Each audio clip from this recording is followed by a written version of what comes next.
এই কি করতেছো? এই নাও, কি এটা? খুলে দেখো। গিফট নাকি? হ্যাঁ, খুলে দেখো। প্যাকেজিংটাই তো অনেক সুন্দর, ব্ল্যাক। হুম। আমার ড্রেসের সাথে মিলে গেছে। হুম। ব্ল্যাক এন্ড ব্ল্যাক, ওয়াও, খুব সুন্দর তো প্যাকেজিংটা। হুম। কি আছে এর মধ্যে? খুলে দেখো।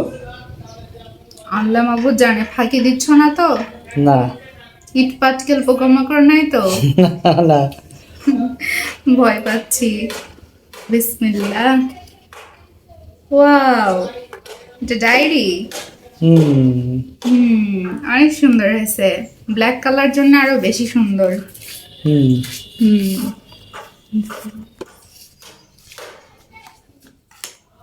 কলমটা তো অনেক সুন্দর। ওয়েট কেন তো ভারী তো? হুম। অনেক ভারী। ভালো। এগুলা চায়না থেকে আনা। চায়না থেকে আনা? হুম। তুমি গেছিলে নাকি চায়নাতে? না, ভাইয়ের থেকে আনা। ভাইকে দিয়ে নিয়ে আসছো? চায়না থেকে ছিল ভাই।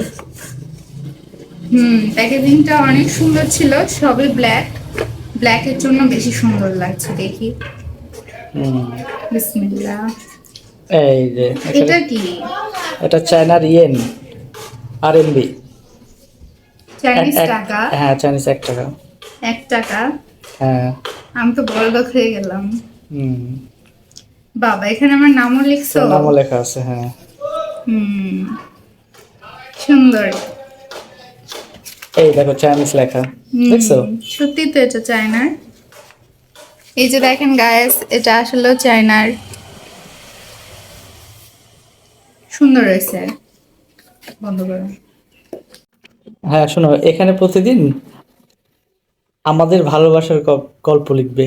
তুমি আমাকে কেমন ভালোবাসো সেটা বেশি করে লিখবা। হুম বদনাম লিখবো না? না, শুধু ভালোবাসো এটা লিখবা। বদনাম লিখবো। তুমি আমাকে যা যা কষ্ট দিবে, আমি এই ডায়েরিতে সেটা সেটা লিখে রাখবো, যাতে আমি মরে যাওয়ার পর তুমি সেটা দেখো আর কাঁদো। না, তুমি ভালো কিছু লিখবে, ভালোবাসার গল্প শুধু। যাই হোক, থ্যাংক ইউ সো মাচ, অনেক সুন্দর হয়েছে। Most welcome. মাঝে মধ্যে এভাবে হাজব্যান্ডের থেকে গিফট পেতে কিন্তু খুব ভালোই লাগে, তাই না? আর সেটা যদি হয় সারপ্রাইজ গিফট, তাহলে তো কোনো কথাই নেই। তো হাজব্যান্ড যেহেতু এত সুন্দর গিফট করলো, সো আমারও তো উচিত ওর জন্য কিছু করা, ওকে একটু খুশি করা। এই কারণে চলে আসলাম ওর ফেভারিট দুধ চা বানাতে। আমি কিন্তু ভালোই দুধ চা বানাতে পারি, আর আমরা দুজনেই কিন্তু দুধ চা লাভার। আর দুধ চা বানানোর সময় ভিডিও ক্লিপ নিতে আমার খুব বেশি ভালো লাগে। আর হ্যাঁ, আজকের ভিডিওটা কিন্তু এ পর্যন্ত। ভালো লাগলে শেয়ার করে পাশে থাকবেন, আর কমেন্ট করে জানিয়ে যাবেন যে আমার চাইনিজ গিফটটা কেমন হয়েছে। সো আল্লাহ হাফেজ।